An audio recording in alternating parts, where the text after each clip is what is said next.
What's up, everybody? I'm CeCe the Poet, and this is The Listener. Ears are like whirlpools. Your troubles meet at my conflicting currents and take on the chance of unknowingly drawing my feelings.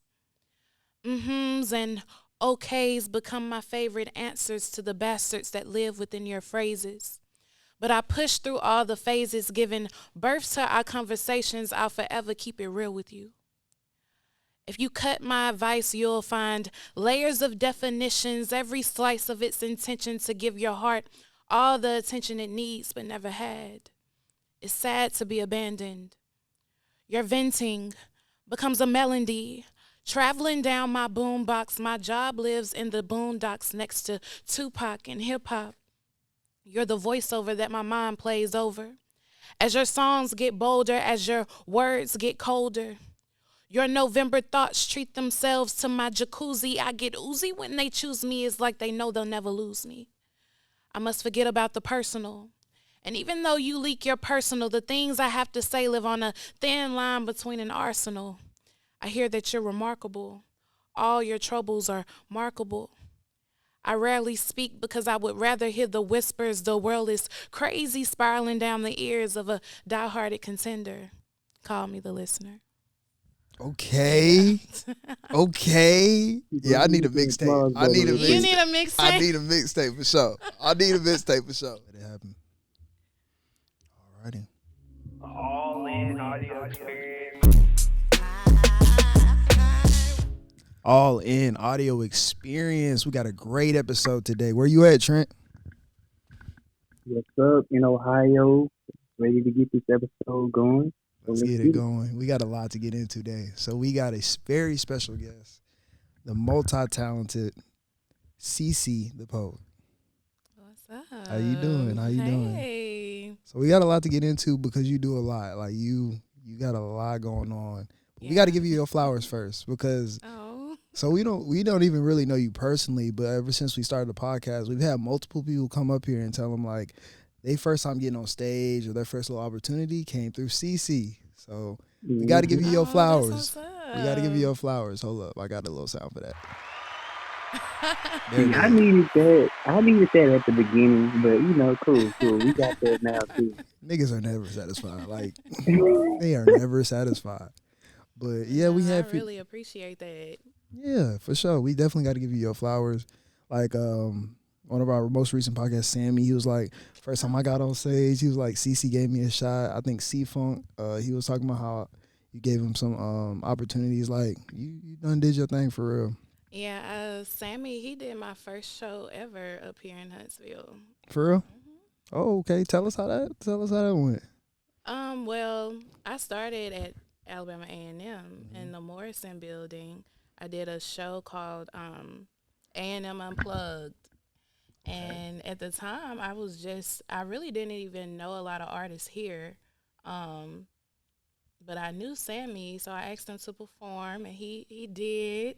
He always comes through, and he's been supporting me since I started. It's like your connection to A&M. Did you go to A&M or Yeah, work? I went to A&M, graduated in 2019. My major was communications media, and yeah, I've been up here since 2013. Did you always know you wanted to get into media? Man, okay, so when I first came up here, my major was like journalism, and I changed that really quickly. Um, What made you change it? I don't know, well, I'm a writer. I am. Okay. I'm a poet, but I always knew that I wanted to do more. I just didn't know what that more was. Mhm. So when I changed my major to communications media, my brain was just open so much to so many different aspects of media. Because at first I felt really limited, knowing that it wasn't a lot of options as far as black women in entertainment other than news um, and radio. And Mhm. I kind of wanted to put both of them together. Okay. So that's kind of how Sound on the Hill started. me, well, first I needed an internship. Okay. But yeah, I wanted to put news and entertainment together. I didn't feel like there was a need for it to be separate. Got you. Got you. So, I mean, so Sound on the Hill, they gave you an internship, or was that, is there a bigger entity over that? Say that again. So, Sound on the Hill is that like a is that where the internship was, and is there like a bigger entity over Sound on the Hill? Okay, so it was my junior year, and for communications media, you have to have an internship in order to graduate. So I didn't want to do news, and I didn't want to do radio. I know I had a few options, but I wanted to do something different. And one of the people who took the class with me, she actually had a business. Shout out to Krista Dees. Um, Her business was called Manicure on University, and it was a spot where she did hair. Her son had his boutique in there, and it was a space for me to pretty much be open and create however I wanted to. And I had a lot of friends who felt the same way as I did when it came to looking for internships, because at the time, communications media, we didn't have a lot of options. So it really was just me putting my friends together and us interviewing each other. That's really how it started. So you didn't create Sound of the Hill? Yeah. Okay, that's what I thought. I was like, okay, so Yeah, I created Sound on the Hill, but I didn't create the name. oh, okay. My friend Channing Hampton, he was the president of the telecommunications club at the time, and he wanted to give me a project, and he was like, I want you to do this project, call it Sound on the Hill. I don't care what you do, but create. So it started as Sound on the Hill, and then I added Sound Everywhere. So it's Sound on the Hill, Sound Everywhere, because again, I don't like being limited. So it's the Sound on the Hill, which is here in Huntsville, and then it's Sound Everywhere, where we reach out to places like my hometown, Mobile, surrounding areas, Montgomery, Birmingham. Um, right now, we've reached people in New York, Houston. For sure, for We're sure, just expanding in that way. for sure. So we gotta dive into that a little bit. So first, like, what are all the aspects of Sound of the Hill now? So you said you expanded, but like, what are the different type of outlets? Like, what are the branches you would say? Okay, so I would like to say that Sound on the Hill is we've been building our foundation for the past 4 years. This is us going. We're about to go into our fifth year, but we haven't really even touched the business side part of Sound on the Hill. So everything's just been trial and error. Um, we have our portion where we welcome interns in, because I know it was hard for me to find an internship at the time. So I wanted to give communications people the opportunity to have somewhere where they can go and where they can create freely, and still get their hours in order to graduate. Um, we have the music portion, which has definitely taken over. A lot of people don't even know that we're not um, particularly focused on just music, just because the artists, they just love Sound on the Hill. So um, we make sure to show acknowledgement. That's the biggest thing that we focus on, showing acknowledgement to artists, to business owners, especially for the culture. Um, yeah. So we have the music side, we have the local artists, the local business owners that we promote. Y'all done some fashion shows too, haven't y'all? We've done some fashion shows. I got a team member who hosted a fashion show before. Um, a lot of my team members have their own businesses now, which is really dope to see, because when we first started, they didn't. So just Shout a seeing couple of them them. out. You know, we gotta plug the Yeah, businesses. You shout feel out me? to Jay Khalil with Khalil Crier. He makes jewelry. And I have Aria Alicia with her skincare line. She makes everything for the skin, everything for the body.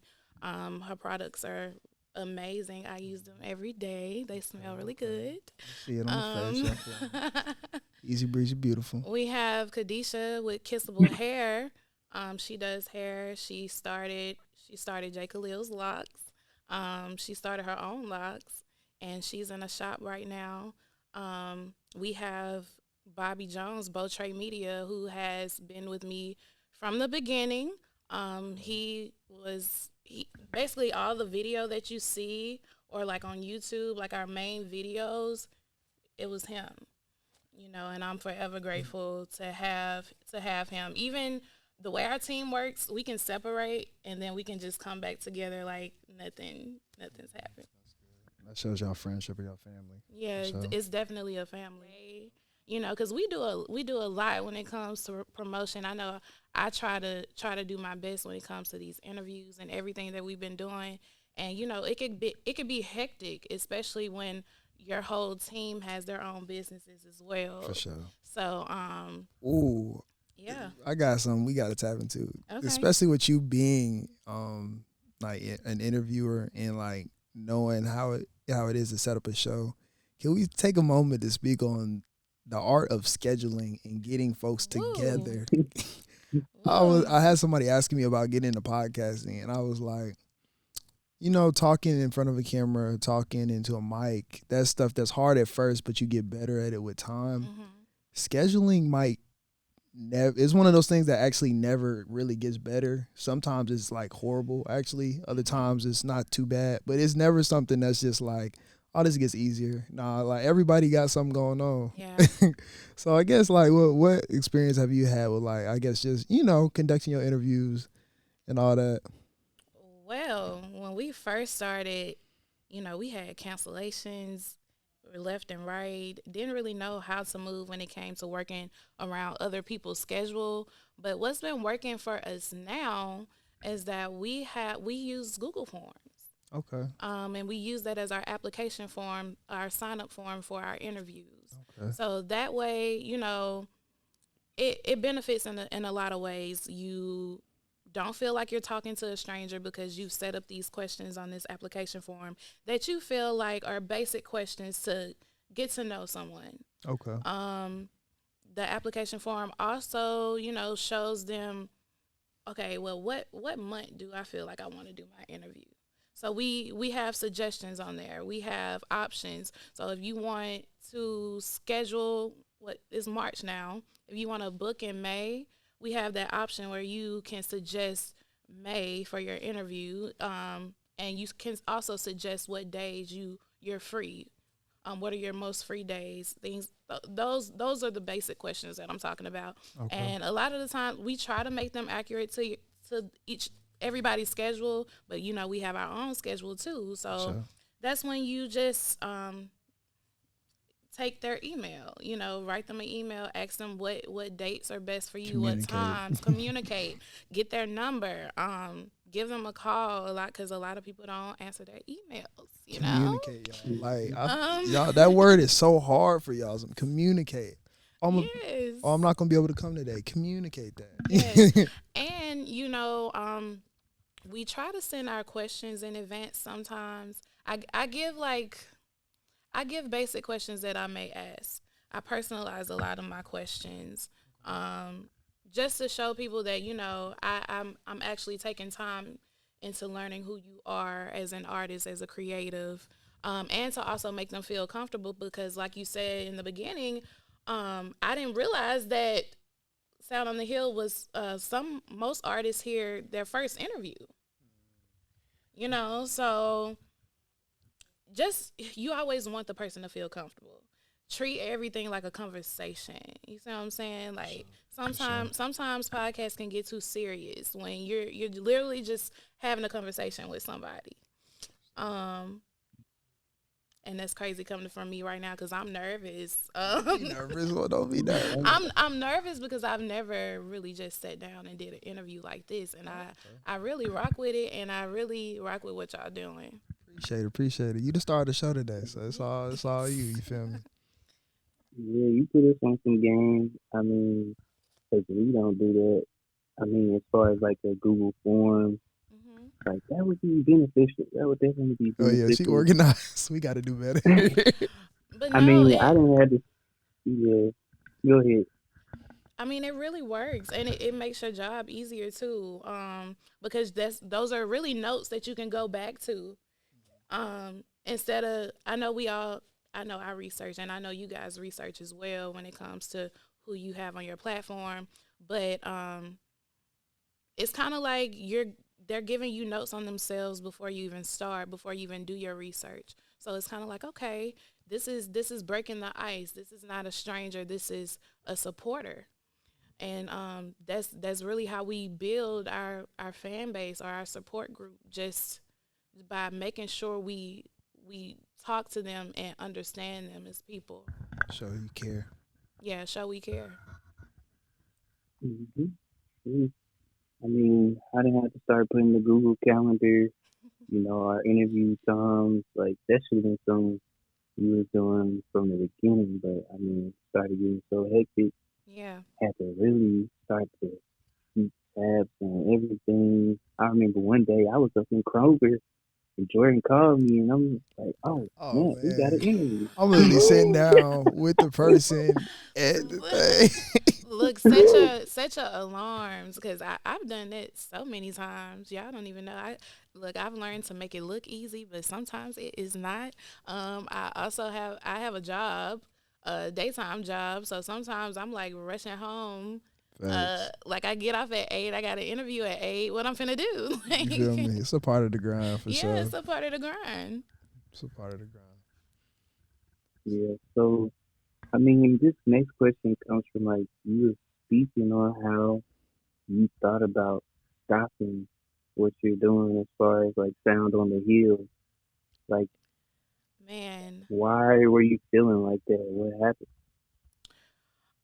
Well, I had a lot of deaths in my family. I lost my aunt and my uncle, I'm sorry, in the same year. So, that was really stressful for me. And then 2019, right before graduation, I lost my dad. And I didn't really know how to handle that, to be honest. And some days I'm still going through trying to handle that. Um, And I'm usually the type of person, I work really hard when I'm stressed.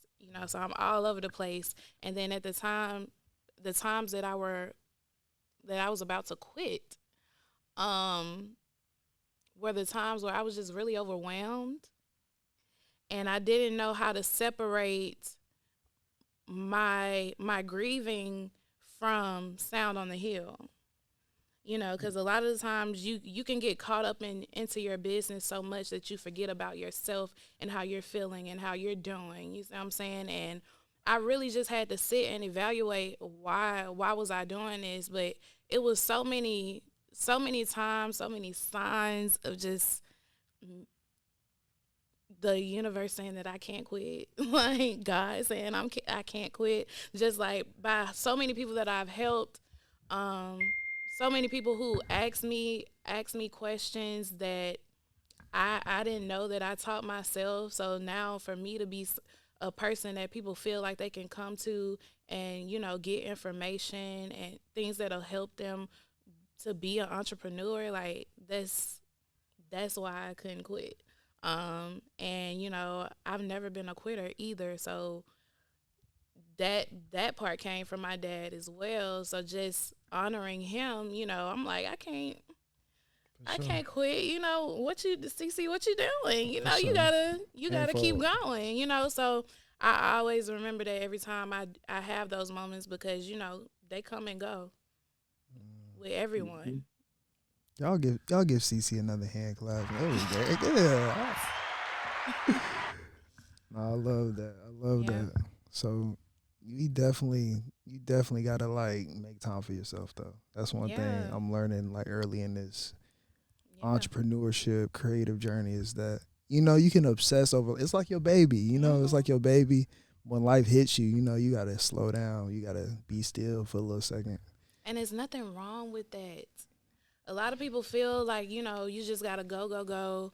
You can't stop because the world don't stop for nobody, For all sure. that. But if you keep going and you burn yourself out, who like what are you gonna do? For sure. You're not helping nobody like that.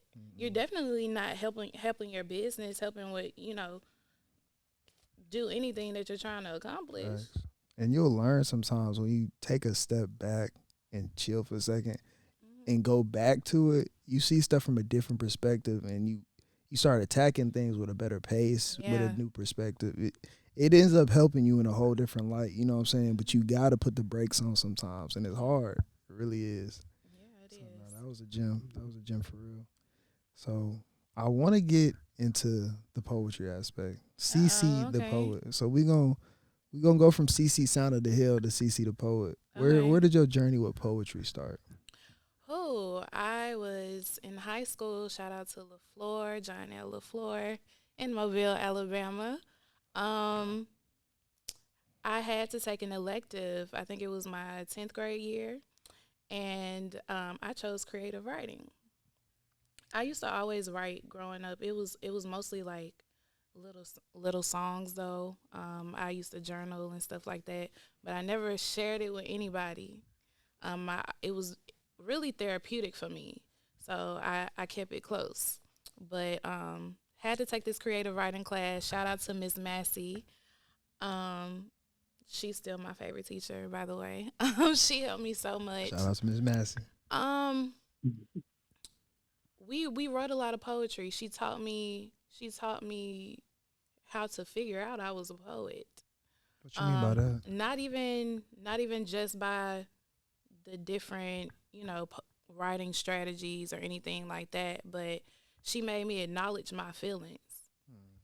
Like it would be times where we would walk in a room and the lights were dimmed. She have candles and like it's leaves all over the floor, and she'll be like, however you're feeling today, use this as inspiration, make it a poem.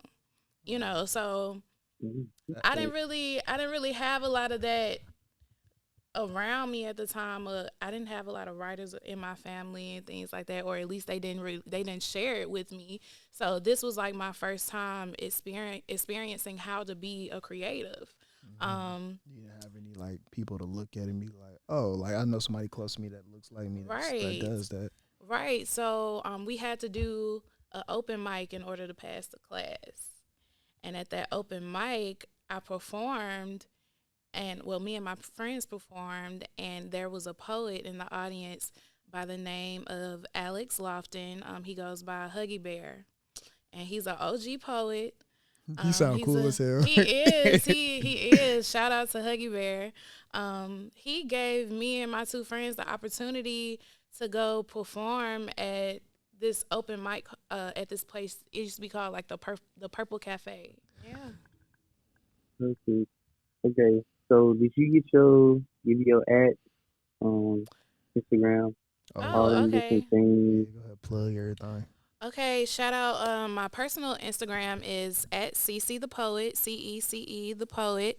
Shout out to Sound on the Hill, um, Poet Deposit. What else? Y'all go She do so much shit. follow.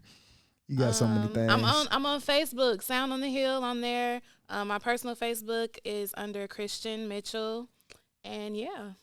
For sure, for Go get sure. that ebook Oh, the as well. ebook. The link is in my bio. Write it out. Let it go.